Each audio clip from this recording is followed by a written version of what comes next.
شہر کی گہما گہمی سے دور ایک پرانی بستی کے آخری کونے پر ایک بوسیدہ سی حویلی تھی۔ یہ حویلی برسوں سے مقفل تھی، لیکن اس کے گرد پھیلی ہوئی افواہیں بستی کے لوگوں کے دلوں میں خوف پیدا کرنے کے لیے کافی تھیں۔ کہانی شروع ہوتی ہے کمال نامی ایک شخص سے۔ کمال ایک متوسط طبقے کا انسان تھا، جس کے اندر دولت کی ہوس اور کامیابی کا جنون اس قدر بڑھ چکا تھا کہ اسے حلال و حرام کی تمیز بھول گئی تھی۔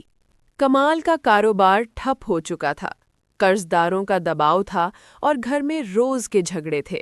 ایک رات جب وہ مایوسی کے عالم میں ایک سنسان سڑک پر بیٹھا تھا، اسے اس کا ایک پرانا دوست رحمت ملا۔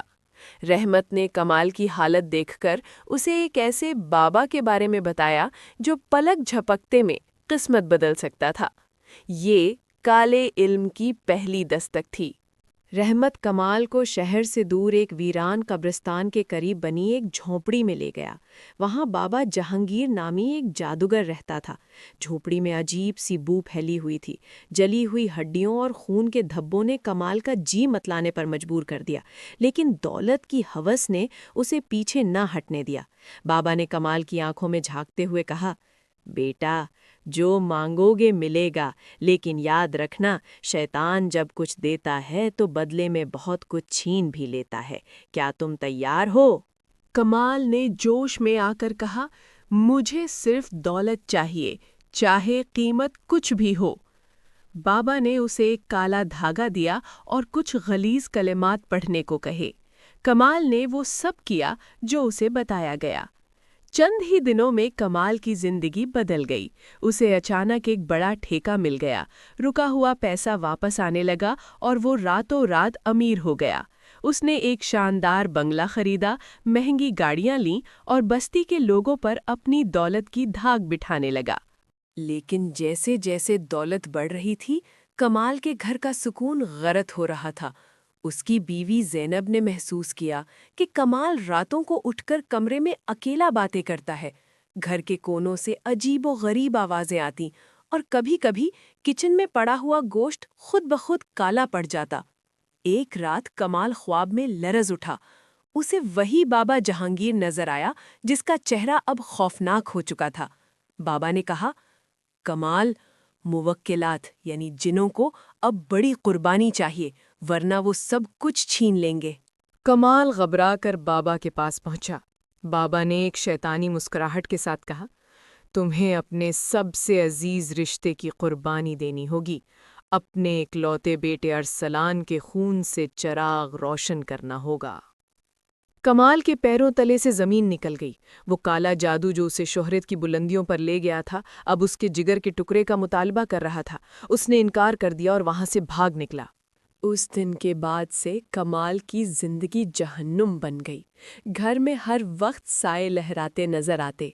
اس کا بیٹا ارسلان اچانک بیمار پڑ گیا اور ڈاکٹر سمجھ نہ سکے کہ اسے کیا بیماری ہے۔ وہ دن بدن سوکھتا جا رہا تھا۔ ایک رات کمال نے دیکھا کہ اس کی کمرے کی دیواروں سے خون رس رہا ہے اور ارسلان کے بستر کے گرد کالے سائے ناچ رہے ہیں۔ کمال نے اپنے گناہوں سے توبہ کرنے کے بجائے دوبارہ بابا کے پاس جانے کا سوچا تاکہ کوئی بیچ کا راستہ نکل سکے، لیکن جب وہ وہاں پہنچا تو وہاں نہ کوئی جھونپڑی تھی اور نہ بابا۔ وہاں صرف ایک پرانی قبر تھی جس پر بابا جہانگیر کا نام لکھا تھا، اور خطبے کے مطابق وہ 10 سال پہلے مر چکا تھا۔ کمال کے ہوش اڑ گئے۔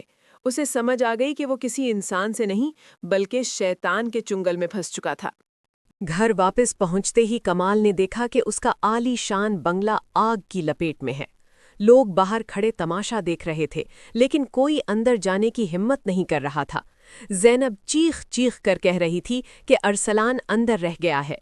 کمال جیسے ہی اندر بھاگا، اسے وہی خوفناک آوازیں سنائی دیں، جو شیطان کا ہوتا ہے وہ کسی کا نہیں رہتا۔